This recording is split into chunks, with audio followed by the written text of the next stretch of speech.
یہ ساری باتیں ناگوار آپ کو گزری تو بھی مجھے کہنی ہی ہے۔ اللہ تعالیٰ نے آدم علیہ السلام کو، حوا علیہ السلام کو جب اس دنیا میں بھیجا، ابلیس بھی آیا اس دنیا میں۔ اللہ تعالیٰ نے کہا چلے جاؤ سب یہاں سے جنت سے، تینوں کے تینوں،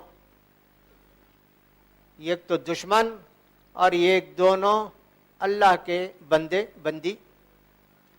اب میں تم کو ہدایت کا پیغام دنیا میں پہنچانے والا ہوں نبیوں کے ذریعے۔ اما یاتینکم منی ہدا، اب زندگی کیسے گزارنی ہے اس کا پورا طریقہ میں تم کو بتاؤں گا۔ فمن تبع ہدایا، جو بھی اس دنیا میں میرے قانون پر عمل کرے گا، فلا خوف علیہم ولا هم یحزنون، سکون اور چین کی زندگی اس کو نصیب ہوگی، غم بھی نہیں اور اندیشہ بھی نہیں، اطمینان کی زندگی۔ تقدیر پر جس کا بھروسہ ہوگا اس سے زیادہ اطمینان کی زندگی کسی کی نہیں ہو سکتی۔ ہاں، جو لوگ میری باتوں کو نہیں مانیں گے اور جھٹلائیں گے تو ایسے لوگوں کا ٹھکانہ جہنم ہے، اس میں ہمیشہ وہ رہنے والے ہیں۔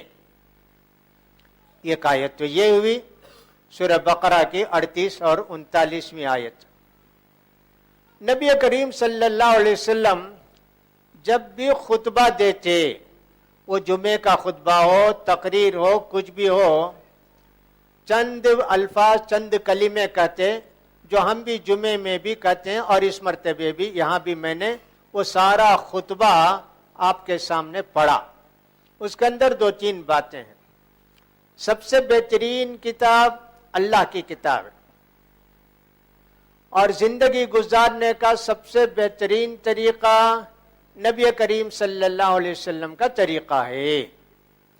اگر اس سے کوئی ہٹتا ہے تو بدعت میں آتا ہے، بدعت گمراہی ہے، اور گمراہی کا ٹھکانہ جہنم ہے۔ یہ ساری باتیں ہر مرتبہ اللہ کے رسول صلی اللہ علیہ وسلم یہ خطبہ پڑھ کر لوگوں کو دین کی باتیں بتاتے تھے، وہی میں نے بھی آپ کو پڑھ کر سنایا۔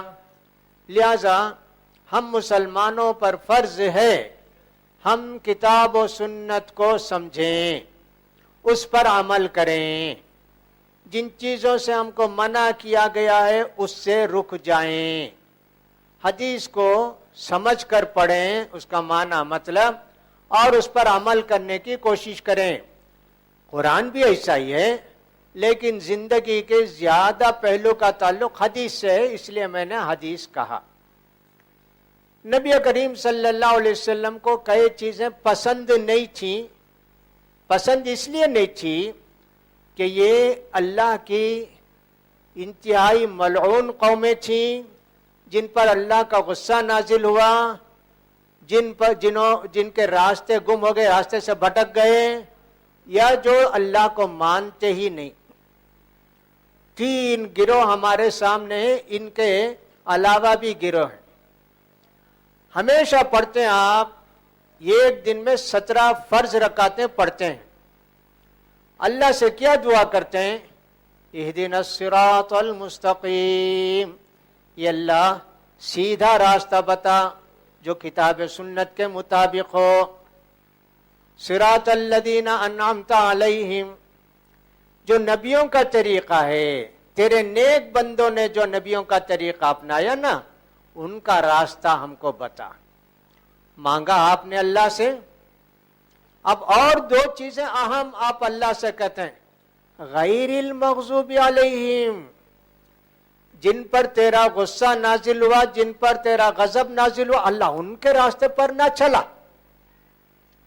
یہودیوں کی عادت، یہودیوں کا طریقہ، یہودیوں کے رسم و رواج ہمارے اندر نہ آنے پائے اللہ۔ وَلَضَّالِّينَ، گمراہ جو ہو گئے، ہدایت ہے ان کے ہاتھ میں، عمل نہیں کرتے۔ جیسے کہ ہمارے پاس ہدایت کا پورا پیغام ہے، قرآن و سنت، عمل نہیں کرتے۔ کرسچن بھی ویسی ہے، سب کچھ ان کے پاس، عمل نہیں کرتے۔ یہ دو گروہ کا ذکر سورہ فاتحہ کے اندر اللہ نے کر دیا.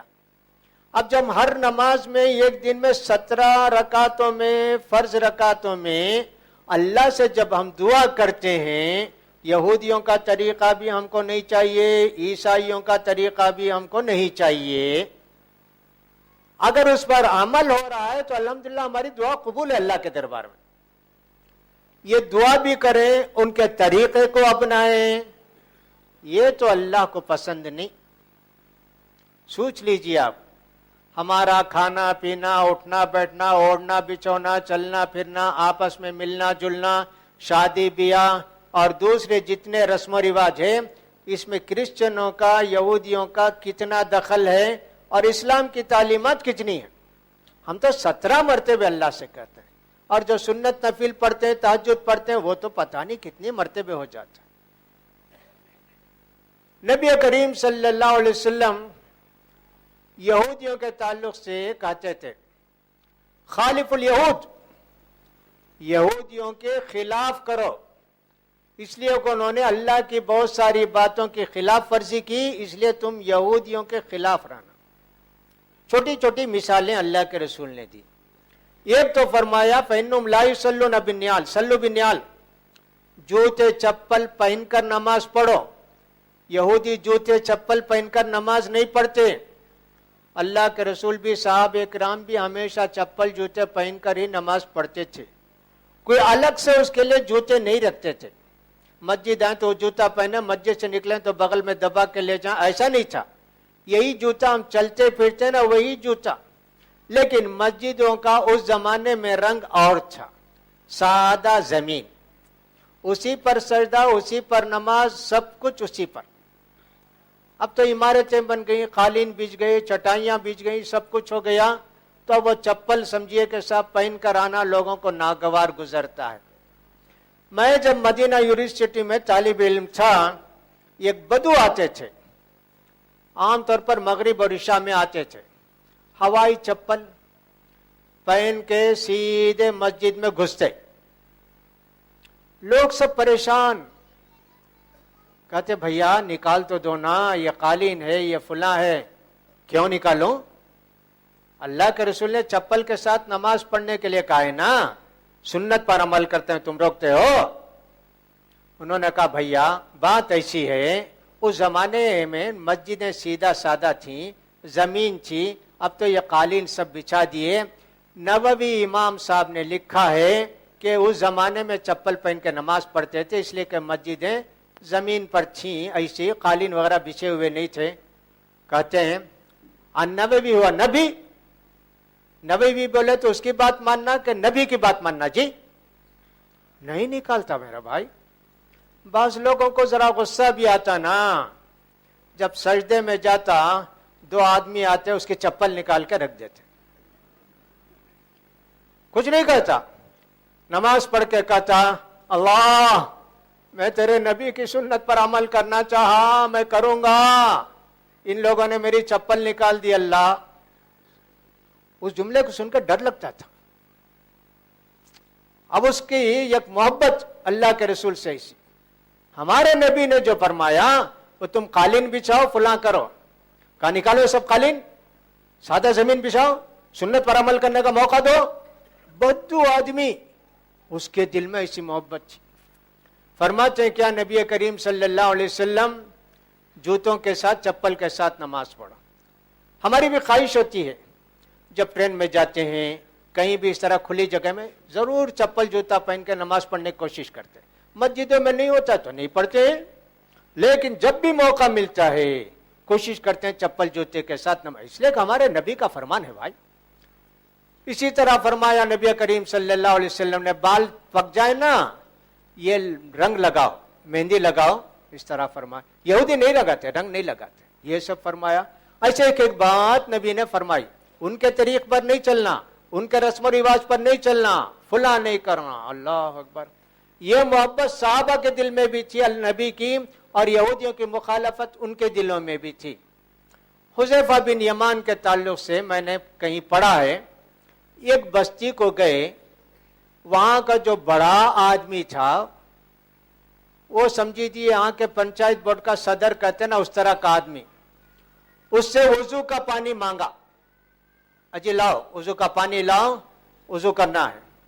اب اسے بھی کہہ دیا کہ دیکھو یہ جو تانبا ہے نا، پیتل ہے نا، اس کے برتن میں نہیں لانا، پیتل کا برتن پیلا ہوتا ہے، لوگ اس کا احترام کرتے ہیں غیر قوم کے لوگ، اور یہ سمجھتے ہیں کہ اگر سونا نہیں ملا تو پیلا مٹکا ہی رکھو گھر میں، وہ ایک برکت کا ذریعہ ہے۔ ایسا عقیدہ ایرانیوں کا بھی اور غیر مسلم یہاں اس ملک میں رہنے والوں کا ہے، اس لیے روز اس پیتل کے مٹکے کو املی سے نمک سے دھو کے سونے کا بنا دیں گے، اس کو رکھیں گے گھر میں، یہ رہنا چاہیے۔ اب ان کو معلوم تھا کہ اس کا عقیدہ، کہا کہ خبردار اس میں نہیں لا۔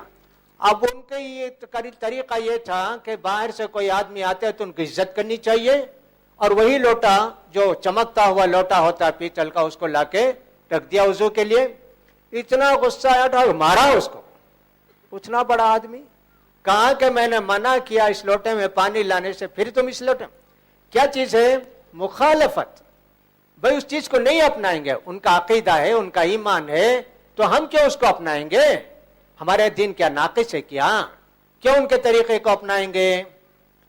اسی طرح اللہ کے رسول نے یہ بھی فرمایا لَتَتَّبِعُنَّ سَنَنَ مَنْ كَانَ قَبْلَكُمْ، جتنے لوگ تم سے پہلے گزرے نا، یہودی اور عیسائی، ان سب کے طریقوں کو تم اپنا لو گے جی۔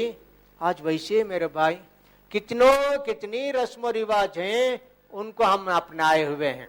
بہرحال یہ سب باتیں سمجھے کہ نکلتی گئی، بولتا گیا، اس کو تمہید سمجھیے، اور وہ بھی بڑی لمبی تمہید ہو گئی۔ اب ہم کہاں سے شروع کریں؟ اپنے موضوع کو سمجھ میں آتا نہیں، پیدائش سے شروع کریں کہ شادی سے شروع کریں، وفات سے شروع کریں، یہ تین چیزوں میں رسم و رواج کا بڑا دخل ہوتا ہے۔ لیکن وہ بھی میں نے کہہ دیا کہ صاحب ذرا سے دلوں کے اندر رنج پیدا ہوگا باتوں کو سنتے ہوئے۔ ہم پہلے چلتے ہیں شادی میں۔ شادی تو سب سے خوشی کا موقع ہے نا، سب کو خوشی ہوتی ہے نا۔ کتنے نوجوان انتظار میں ہوں گے کہ صاحب 6 مہینے کے بعد میری شادی ہے، سال بھر کے بعد میری شادی ہے۔ چلو، شادی کے اندر حکم اسلام کا حکم یہ ہے، دونوں کی شادی ہوتی ہے تو ان دونوں کی رضامندی ضروری ہے۔ الحمدللہ عام طور پر ایسی ہوتا ہے، لڑکا بھی راضی رہتا ہے، لڑکی بھی راضی رہتی ہے۔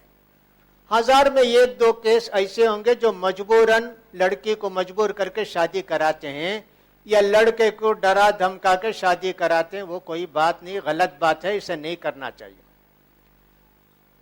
اسلام کہتا ہے کہ لڑکے کو چاہیے کہ لڑکی کو دیکھ لے شادی سے پہلے، لڑکی کو شادی سے پہلے دیکھ لینا چاہیے۔ پتہ نہیں اپنے دل میں کیا کیا ارمان لیا ہوا تھا، دیکھا تو ویسی نہیں نکلی ہو۔ کبھی ٹی وی دیکھا ہوگا، کبھی سنیما دیکھا ہوگا، کبھی پرچے کے اندر دیکھا ہوگا کہ صاحب ایسی ہوتی ہے گوری اور ایسی، آئی تو معلوم ہوا کہ صاحب کالی ہے، نکٹی ہے، فلاں ہے، وہیں سے اس کے دل میں یہ غصہ پیدا ہوا۔ اسی لیے اللہ کے رسول نے فرمایا دیکھ لو جی۔ حضرت جابر آئے، کہا کہ اللہ کے رسول میں نے ایک لڑکی کو پیغام دیا شادی کا، انصار کی لڑکی کو، دیکھے نہیں؟ اللہ کا نہیں، جاؤ پہلے دیکھو، اس کے بعد بات طے کرو۔ ہو گیا نہیں بات؟ دیکھے جابر رضی اللہ تعالیٰ عنہ۔ کبھی ایسا ہوتا ہے کہ لڑکی کو دیکھنا مشکل بھی ہوتا ہے نا، کہیں چھپ کر دیکھ لیتے تھے، نیت تھی شادی کی، ورنہ تو حرام ہے کسی کو دیکھنا چھپ کر بھی۔ یہ حکم ہے اسلام کا، دیکھ لیے۔ اب اس کے بعد سے شروع ہوتی ہے کارروائی۔ دیکھ لیا لڑکا، لڑکی پسند آ گئی، اب ان کے قافلے شروع ہوتے ہیں۔ نوشا کے دادی، نوشا کے نانی، ان کی خالہ، ان کی پھوپھی، ان کی بھابھی، 4 آدمی آتے جائیں گے، دیکھتے جائیں گے۔ شادی لڑکا کرے گا کہ تم لوگ کرو گے؟ جب لڑکے کو لڑکی پسند ہے تو تم لوگوں کی کیا اس میں دخل ہے؟ جتنے دیکھیں گے اتنے عیب نکلیں گے۔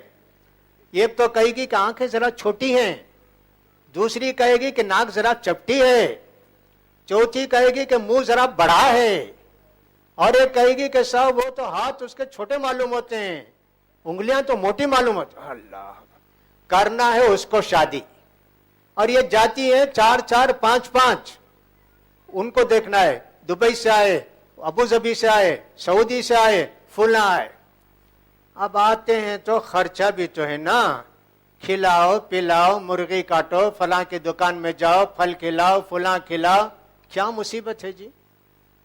ہاں صاحب یہی ہوتا ہے۔ یہ کیا رسم ہے؟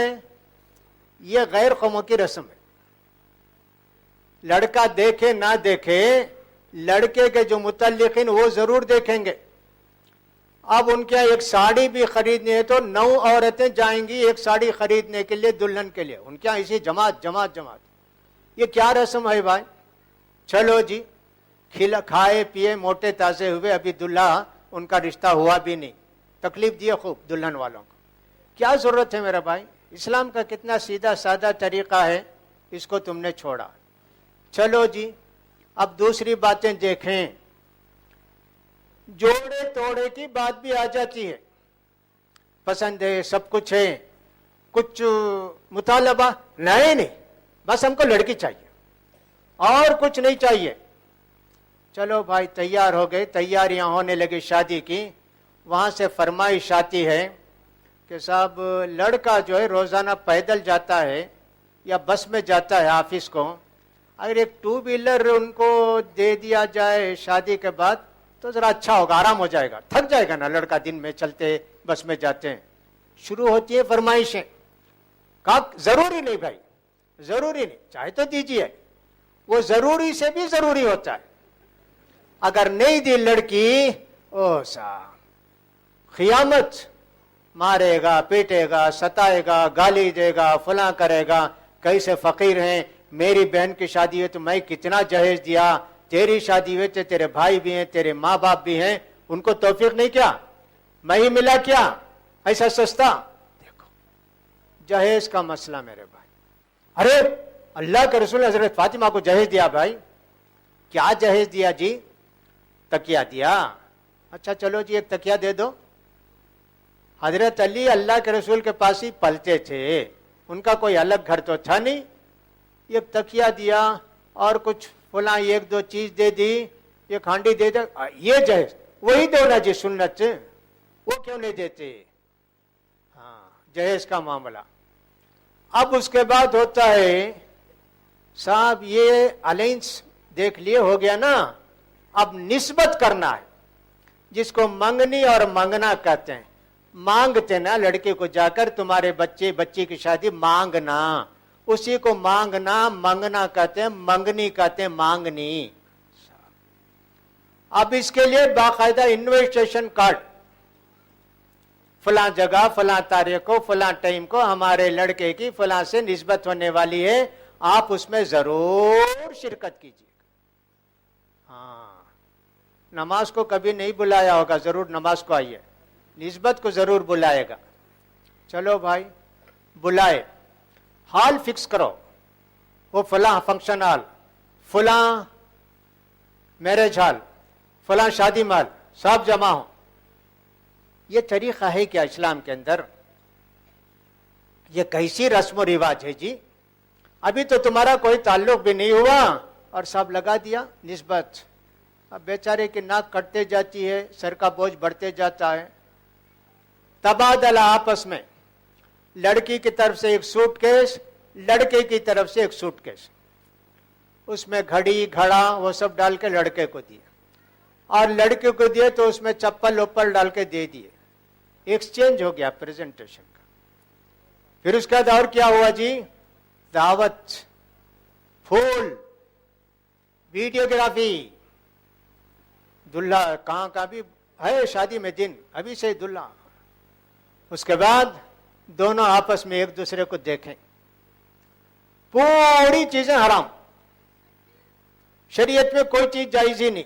جو کچھ آپ نے کیا، آپ کہتے ہیں اہدنا الصراط المستقیم، سیدھا راستہ بتا، اور جا رہے ہیں غلط راستے پر۔